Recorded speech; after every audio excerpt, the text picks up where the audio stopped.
లైంగిక దాడులు పెరిగిపోతున్న నేపథ్యంలో రాచకొండ పోలీసు వారు కఠిన చర్యలు తీసుకుంటున్నారు. చిన్నారులపై లైంగిక దాడులు చేస్తున్న నేరగాళ్లపై నీలి చిత్రాల ప్రభావం ఉన్నట్లుగా పలు సందర్భాల్లో రుజువైంది. దీనిపై పోలీసులు అవేర్నెస్ ప్రోగ్రాం నిర్వహించారు.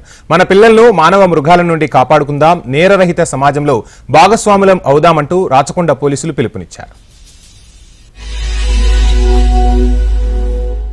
చిన్నారులపై లైంగిక దాడులు పెరిగిపోతున్న నేపథ్యంలో రాచకొండ పోలీసు వారు కఠిన చర్యలు తీసుకుంటున్నారు. చిన్నారులపై లైంగిక దాడులు చేస్తున్న నేరగాళ్లపై నీలి చిత్రాల ప్రభావం ఉన్నట్లుగా పలు సందర్భాలలో రుజువైంది.